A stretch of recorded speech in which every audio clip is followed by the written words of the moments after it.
Hello दोस्तों, आज हम करने वाले हैं क्लास 10th का जो आपकी हिस्ट्री की बुक है उसका करेंगे हम चैप्टर नंबर फर्स्ट, यूरोप में राष्ट्रवाद का उदय। ये है इंपॉर्टेंट ऐसे क्वेश्चन जो आपके बोर्ड के एग्जाम्स के लिए बहुत ज़्यादा इंपॉर्टेंट है। तो चलिए शुरू करते हैं सबसे पहले वाले क्वेश्चन से। इस चैप्टर के जितने भी नोट्स हैं आपको डिस्क्रिप्शन में मिल जाएगा, जहाँ से आप क्लिक करके आप इसके जितने भी नोट्स हैं आराम से उस वहाँ से पढ़ सकते हैं।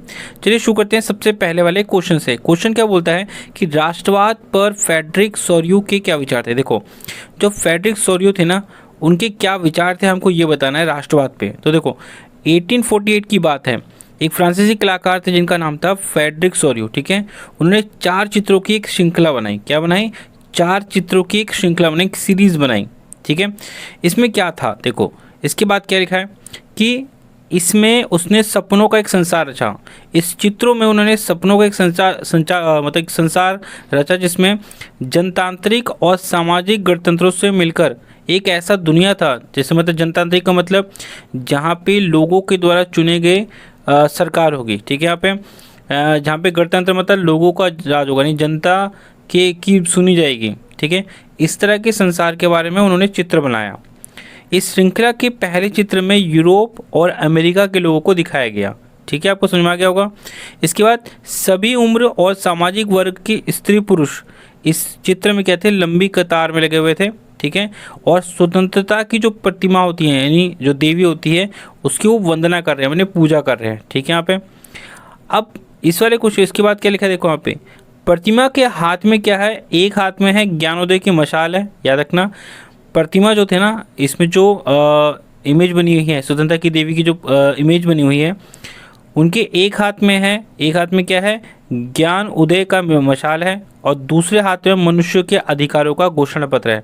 पेपर में आता है, एमसीक्यू क्वेश्चन, एमसीक्यू जो पेपर होता है उसमें पूछा जाता है।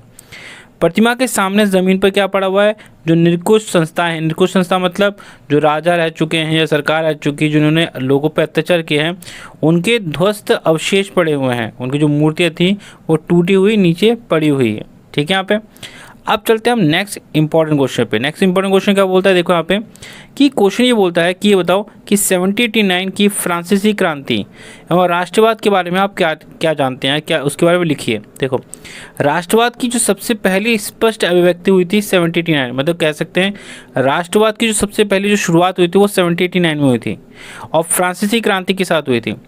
1789 में क्या हुआ था, फ्रांसीसी क्रांति हुई थी, वहीं से हमारा क्या स्टार्ट हुआ, राष्ट्रवाद स्टार्ट हुआ। इसके बाद क्या हुआ था देखो, यहाँ पे लिखा है कि क्रांति ने घोषणा की कि अब लोगों द्वारा राष्ट्र का गठन होगा। ठीक है, ये जो फ्रांसीसी क्रांति हुई थी ना, इसमें ये बोल दिया गया है देखो कि अब जनता चुनेगी कि कौन उन पर शासन करेगा, और उनकी जो नीति है वो तय करेगी, नहीं जनता तय करेगी उनका भविष्य कैसे होगा। साथ में 19वीं सदी के दौरान राष्ट्रवाद एक ऐसी ताकत बनकर उभरा जिससे यूरोप के राजनीतिक और मानसिक जगत पर भारी परिवर्तन आ गया। मतलब लोगों में जब राष्ट्रवाद आया ना, तो उनकी जो देश की जो राजनीति थी, उनकी जो सोच थी, विचार थे लोगों की, वो सब बदल गई। ठीक है, इसके बाद क्या क्वेश्चन देखो बोलता है, फ्रांस में राष्ट्रवाद के उदय के कारण कहते हैं, फ्रांस में लोगों में राष्ट्रवाद आया तो उनके कारण कहते हैं। तो पहला कारण था निरंकुश शासन व्यवस्था, मतलब वहाँ के जो राजा थे ना, यानी राजा जो थे बहुत तानाशाही थे, मतलब अपनी मर्जी सब कुछ करते थे, जिससे लोगों में असंतोष बढ़ गया। ठीक है, अब लोग समानता की मांग करने लगे कि हम सब समान होने चाहिए, क्योंकि उसमें होता था, कहते कि फ्रांस में कुछ लोगों को ज़्यादा अधिकार मिलते थे और कुछ लोगों को कम अधिकार मिलते थे। ठीक है, यहाँ पे तो इसके खिलाफ में लोगों ने राजा के खिलाफ में आंदोलन कर दिया। और उसके बाद देखो उदारवादी विचारों का प्रसार, मतलब ऐसे लोगों ने ना अपने विचारों को फैलाया जिसमें उन्होंने बोला कि सभी लोगों को लोकतंत्र और स्वतंत्रता मिलनी चाहिए। तो लोगों ने भी क्या किया, इसकी मांग करना स्टार्ट किया। फिर तीसरा पॉइंट था वहाँ पे राष्ट्रवाद बनने का कारण था स्वतंत्रता, समानता, बंधुत्व का नारा। मतलब लोगों ने इस चीज़ का नारा दिया कि सभी को स्वतंत्रता मिलनी चाहिए, समानता मिलनी चाहिए और बंधुत्व मिलना चाहिए। ठीक है, यहाँ पे मतलब लोगों में इस तरह की भावनाएं शुरू हुई, जिस वजह से वहाँ पे वो आया, क्या आया, क्रांति हुई। शिक्षित मध्यवर्ग की भूमिका, मतलब एक मध्य वर्ग था जिन्होंने प्रश्न पूछना स्टार्ट किया, सुधार की मांग की, और उन्होंने बोला कि भैया हमको भी क्या चाहिए, अधिकार मिलना चाहिए। इस वजह से इन लोगों ने भी आंदोलन किया। इसके बाद अगला क्वेश्चन ये बोलता है कि नेपोलियन की नागरिक संहिता क्या थी। देखो, नेपोलियन ने एक नागरिक संहिता बनाई थी, तो उसका आंसर क्या होगा देखो यहाँ पे, नेपोलियन की जो नागरिक संहिता थी उसे कोड सिविल या नेपोलियन कोड भी कहा गया था, ठीक है यहाँ पे। और इसने नेपोलियन ने 1804 में इसको लागू किया था। और इसके मुख्य बिंदु कौन कौन से थे? देखो, पहला बिंदु था कि जन्म पे जो आधारित जो विशेष अधिकार है वो खत्म हो जाएगा, ठीक है। उसके बाद क्या क्या खत्म हो जाएगा? देखो, कानून के सामने जो है सब लोग बराबर होंगे और संपत्ति का अधिकार सुरक्षित रखा गया, ठीक है। फिर जो प्रशासन का जो काम था उसको सरल बनाया गया, आसान बनाया, जितना भी राजनीतिक काम था ना उसको आसान बना दिया गया। सामंती व्यवस्था को ख़त्म कर दिया गया था, किसमें? नेपोलियन के उसमें, ठीक है। फिर किसानों को जो भूदासत्व थे, यानी किसान जो दास थे, गुलाम थे, उससे उनको मुक्त कर दिया गया, यानी जागोदा शुल्कों से मुक्त कर दिया गया। शहरों में कारीगरों के जो श्रेणी संघ थे ना, जो ग्रुप थे कारीगरों के, उन पर जो कंट्रोल था उसको हटा दिया गया, नियंत्रण को हटा दिया गया। इसके बाद वाले हम क्वेश्चन पे आते हैं, इंपॉर्टेंट क्वेश्चन में 5th नंबर का क्वेश्चन कि फ्रांसीसी जो क्रांति थी, देखो फ्रांसीसी क्रांति और राष्ट्रवाद के बारे में आप क्या जानते हो? देखो, फ्रांसीसी क्रांति की विशेषता ये थी कि उन्होंने ये कहा कि भैया देखो, अब जो शासन होगा वो संविधान आधारित होगा, यानी संविधान के आधार पर ही देश को चलाया जाएगा। दूसरा, समानता, स्वतंत्रता, बंधुत्व, ऐसे विचारों का प्रसार हुआ, ठीक है, इस क्रांति में। साथ में और क्या क्या हुआ कि भैया नए झंडे की एक मांग की गई कि नया झंडा बनेगा और नेशनल असेंबली का क्या होगा? गठन होगा, ठीक है। इसके बाद क्या क्या हुआ था? देखो यहाँ पे, फिर इसके बाद जो आयात और निर्यात पे जो शुल्क लगता था, टैक्स लगता था, उसको ख़त्म कर दिया जाएगा और माप तोल की एक नई व्यवस्था बनाई जाएगी, मापने का एक नया तरीका ढूंढा जाएगा और फ्रेंच को राष्ट्र की साझा भाषा माना जाएगा। ये इसकी विशेषता थी, ठीक है। यहाँ पे किसके? फ्रांस की क्रांति और राष्ट्रवाद के बारे में, ठीक है। अब आते हैं उदारवादी राष्ट्रवाद के बारे में बात करते हैं। देखो, उदारवादी राष्ट्रवाद की विशेषता क्या थी? तो उदारवादी जो थे ना वो सहमति पर आधारित सरकार चाहते थे, मतलब ऐसी सरकार जिसपे सभी लोग क्या करते हैं? एग्री करते हैं कि हाँ ये सरकार काम कर सकती है, तो ऐसी सरकार बननी चाहिए। तो उदारवादी का कहना ये था, इसकी विशेषता ये है। दूसरा, संविधान पर आधारित सरकार होनी चाहिए, ठीक है, संविधान के अनुसार बने। संसदीय सरकार होनी चाहिए, संसदीय सरकार मतलब जिसमें लोकसभा राज्यसभा दोनों होते हैं। विशेष अधिकार का अंत होना चाहिए, जो विशेष अधिकार वाले शासन करते हैं ना वो खत्म होना चाहिए। कानून के सामने सब बराबर होने चाहिए। साथ में सबको वोट देने का अधिकार, देखो मताधिकार का समर्थन, लेकिन सबके लिए नहीं। वोट देने का अधिकार तो मिलना चाहिए लेकिन सबके लिए नहीं होना चाहिए। फिर वस्तुओं और सेवाओं पर जो प्रतिबंध लगे हुए हैं ना उनको ख़त्म हो जाना चाहिए, ठीक है।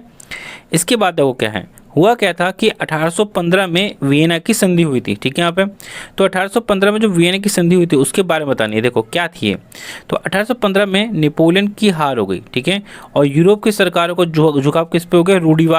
रूढ़िवाद की तरफ बढ़ा। देखो, रूढ़िवाद का मतलब होता है पुरानी परंपराओं को बढ़ावा देना, ठीक है, पुरानी जो परंपराएं हैं उनको मानना, उनको फॉलो करना, ये रूढ़िवाद कहलाता है, ठीक है। तो जब नेपोलियन की हार हो गई तो यूरोप के जो लोग थे फिर से वो रूढ़िवाद, जो पुरानी उनकी परंपरा, उनको वापस लाना चाहते थे। तो देखो, अपनी राजनीतिक विचारधारा के अनुरूप रूढ़िवादियों ने स्थापित संस्था से रीति रिवाज परंपराओं को मान्यता दी, ठीक है। उन्होंने चाहते थे कि यही चीज़ जो पुरानी परंपरा वापस आए, ठीक है, और उसके विकास पे जोर दिया। इसके बाद क्या क्या हुआ था, उन्होंने इसके लिए कि ये व्यवस्था फिर से वापस आए, इसके लिए उन्होंने क्या किया, इसके लिए शिखर सम्मेलन, मतलब एक मीटिंग की गई, जिस शिखर सम्मेलन को कांग्रेस कहा गया। इस मीटिंग को कांग्रेस कहा गया। इसका आयोजन कहाँ हुआ था? इस मीटिंग का आयोजन हुआ था वियना में। वियना एक जगह का नाम है जहाँ पे ये शिखर सम्मेलन हुआ। शिखर सम्मेलन का दूसरा नाम क्या है? कांग्रेस, ठीक है। इस कांग्रेस का यानी इस शिखर सम्मेलन का आयोजन किसने किया था? ये किया था ऑस्ट्रिया के चांसलर ड्यूक मैट्रिक ने किया था, ठीक है। और इस कांग्रेस में वियना संधि पर उन्होंने सिग्नेचर किया था, ठीक है। अब इसके बाद ही कहाँ से पढ़ते हैं। देखो, ये जो वियना की संधि थी 1815 की, जो वियना की संधि थी उसकी विशेषता क्या थी, हमें ये बतानी है। तो देखो, वियना की संधि की विशेषता क्या थी कि फ्रांस में जो बुर्बो वंश है, देखो ध्यान समझना कि फ्रांस में जो बुर्बो राजवंश है उसकी फिर से पुनर्स्थापना होनी चाहिए, ठीक है। इसका उद्देश्य था यूरोप में जो नई रूढ़िवादी व्यवस्था है वो वापस उसको स्थापित करना। फ्रांस उन इलाकों पे क्या खो दिया जिसमें जैसे फ्रांस ने उस पे से अपना कब्जा खो दिया जो उसने नेपोलियन के समय में जीता था। इस वियना संधि में हुआ। फ्रांस की सीमा विस्तार पर फ्रांस जो अपनी सीमा बढ़ा रहा था उस पर नए क्या हो गए, देखो फ्रांस की सीमा विस्तार पर रोक हो गई और नए राज्यों की स्थापना हो गई, ठीक है। इसके बाद क्या हुआ देखो, अगला है हमारा क्वेश्चन ड्यूक मैटरनिक्स के बारे में बताना है। देखो इनका जो जन्म हुआ था ड्यूक मैटरनिक्स का 15 मई 1773 में हुआ था, और ये ऑस्ट्रिया के क्या थे, चांसलर थे, ठीक है। और 1814 से लेकर 1848 तक इन्होंने क्या किया, यूरोप की राजनीति में बहुत भूमिका निभाई, मतलब बहुत बड़ी भूमिका निभाई यूरोप की राजनीति में। इसके बाद क्या हुआ देखो, यहाँ पे क्या हुआ था कि उन्होंने एक बात बोली थी, यूरोप की जो कंडीशन थी ना, राजनीति की कंडीशन, उसको देखकर उन्होंने ये कहा कि यदि फ्रांस सीखता है तो पूरा यूरोप को जुकाम हो जाता है, ठीक है। याद रखना पेपर में एमसीक्यू पूछा जाता है कि ये जो लाइन है वो किसने बोली थी, तो आपको पता होनी चाहिए, ठीक है। वियना संधि में भी इनकी भूमिका बहुत ज़्यादा थी, ठीक है।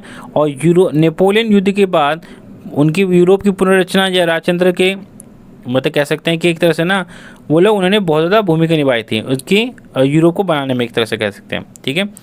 अगला पॉइंट है, लास्ट वाला हमारा क्वेश्चन है कि जोसेफी मैस्सिनी के बारे में लिखना है। देखो इनका जो जन्म हुआ था वो 1807 में हुआ था, जिनोवा में हुआ था, और उस समय के बाद से कार्बोनारी में गुप्त संगठन उन्होंने बनाया था, मतलब एक गुप्त संगठन के ये सदस्य थे। अब बात पूछी जाती है, देखो यहाँ पे एग्जाम्स में जो पूछा जाता है मोस्टली कि किसने, देखो उन्होंने 2 संगठन बनाए, ये जो जोसेफी मैस्सिनी थे ना, उन्होंने 2 संगठन बनाए। एक तो था मार्साई में यंग इटली, और दूसरा था बर्न में यंग यूरोप। पूछा जाता है पेपर में कि यंग इटली के संस्थापक कौन थे, तो वो थे जोसेफी मैस्सिनी। इसी प्रकार से यंग यूरोप के कौन थे, तो भी जोसेफी मैस्सिनी थे।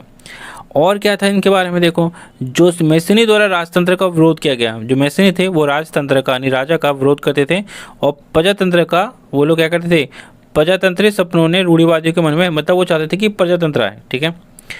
साथ में मैट्रिक्स ने हमारी जो सामाजिक व्यवस्था का मतलब दूसरे लोग हैं ना, वो मैट्रिक्स को खतरा समझते थे, ठीक है, समाज के लिए। अब बात यहाँ पे मैंने आपको कितने क्वेश्चन कराती है, मैंने 10 क्वेश्चन कराती है जो आपके लिए इंपॉर्टेंट है एग्जाम्स के लिए। इसके और जो नोट्स हैं वो भी मैं आपको प्रोवाइड करा दूंगा।